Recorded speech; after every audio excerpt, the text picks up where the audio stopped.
Nous sommes en 1820 à Edge Hill, à l'est du centre de Liverpool. Des centaines d'hommes s'affairent à creuser des tunnels à l'utilité inconnue, sortis de l'imagination d'un homme d'affaires excentrique, Joseph Williamson. Qui est ce fameux Williamson ? Pour quelles raisons a-t-il fait construire des dizaines de tunnels sous Liverpool ? C'est cette histoire pleine de trous et de mystères que je vais aujourd'hui vous raconter.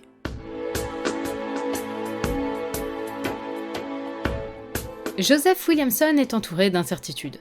Il existe aujourd'hui très peu d'informations à son sujet, en particulier avant son mariage, et les seules traces un minimum tangibles parlant de l'homme lui-même nous proviennent d'écrits de l'historien local James Stonehouse. Celui-ci n'a jamais tenu Williamson dans son cœur, et les informations parvenues jusqu'à nous via son biais sont donc à prendre avec des pincettes. Selon Stonehouse, Joseph Williamson est né le 10 mars 1769 près de Warrington, à une trentaine de kilomètres de Liverpool. On ne connaît rien de sa famille, qui est probablement modeste, et il va quitter le domicile familial à l'âge de 11 ans pour se rendre à Liverpool pour trouver du travail. Le port de la ville est en pleine expansion, se spécialisant dans diverses importations. Le jeune Joseph se fait embaucher dans l'usine de tabac de la famille Tate. Pendant 22 ans, il gravit les échelons avant de se lancer en indépendant avec un ami. Il a suffisamment pris 2 galons pour devenir un parti intéressant pour Elizabeth, la fille de la famille Tate, qu'il épouse en 1802. Il rachète l'usine de tabac et continue de faire grassement prospérer ses affaires. Mais ça, ce n'est qu'une version de l'histoire. Il en existe une autre qui n'est pas forcément mieux sourcée, mais qui dépeint un Williamson un petit peu moins self-made man.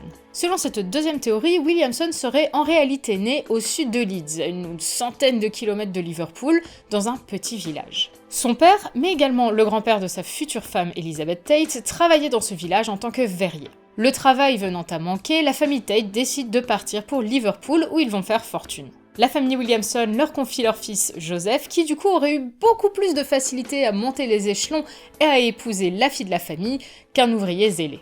Ah non mais ça va être pratique, on n'a absolument aucune source qui dit que ce qu'on sait de Williamson est vrai. Ce qui, d'un point de vue historique, donne envie de s'arracher les cheveux, mais d'un point de vue romanesque, ça rend le personnage passionnant. Riche entrepreneur excentrique aux vêtements râpés et réputé pour son franc-parler, Williamson est un drôle de phénomène. Lui et sa femme achètent une maison sur Mason Street, dans le quartier de Edge Hill. C'est une zone résidentielle peu peuplée. Il achète les terrains voisins et y fait construire d'autres maisons à louer. Si certaines sont tout à fait classiques, il se lâche complètement sur d'autres. Des jardins farfelus creusés plusieurs mètres en dessous du niveau de la rue, des arches en briques, des caves immenses, des fenêtres disproportionnées. Parallèlement, dès 1806, il fait creuser les premiers tunnels. Il crée lui-même les plans de ce labyrinthe immense, plans connus de lui seul. Il fait construire des salles, des arches, des passages souterrains en tout genre, s'étalant sous la surface d'un pâté de maisons entier. Le sous-sol de Mason Street, Greenfield Street, Smithdown Lane et un peu à l'écart de Paddington se transforme en véritable gruyère. Jusqu'en 1840, l'année de sa mort, il va passer de plus en plus de temps dans ces tunnels. Il va ressortir de moins en moins, toujours plus obnubilé par son travail en sous-sol. Cette obsession va lui valoir plusieurs surnoms. Le roi de Edge Hill, la taupe de Edge Hill, ou même encore la taupe folle, plus simplement. Et ces dizaines de tunnels de toute taille, de toute forme, de toute hauteur, des petits couloirs, des grandes alcôves, des petites voûtes, ça ne va jamais servir à rien. La raison qui a poussé Williamson à les construire est toujours aujourd'hui un mystère, et va probablement le rester.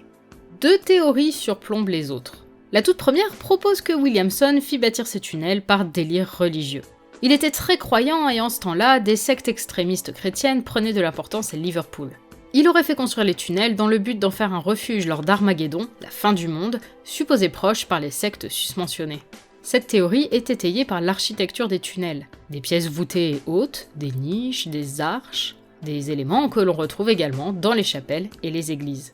La deuxième, la plus communément admise, suggère que Williamson était tout simplement philanthrope, c'est-à-dire qu'il voulait simplement le bien de la communauté.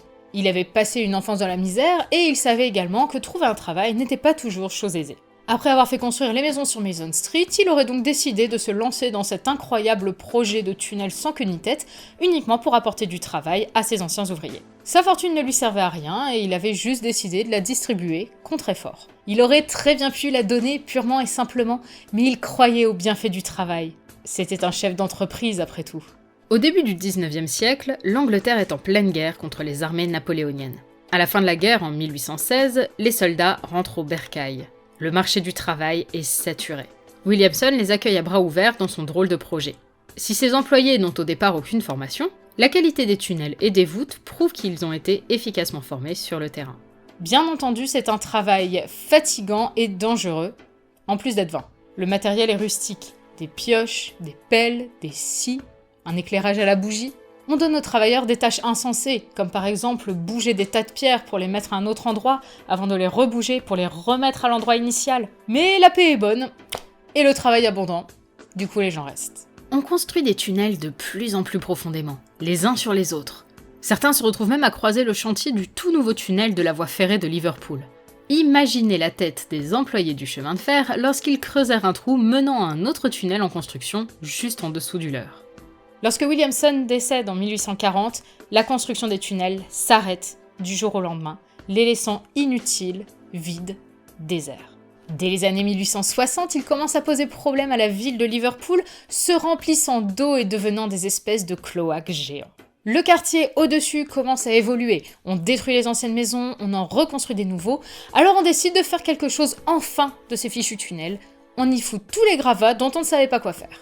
Paradoxalement, c'est cela qui va sauver les tunnels. Plein de gravats, ils restent certes bouchés pendant plus d'un siècle, mais cela va empêcher qu'ils s'affaissent.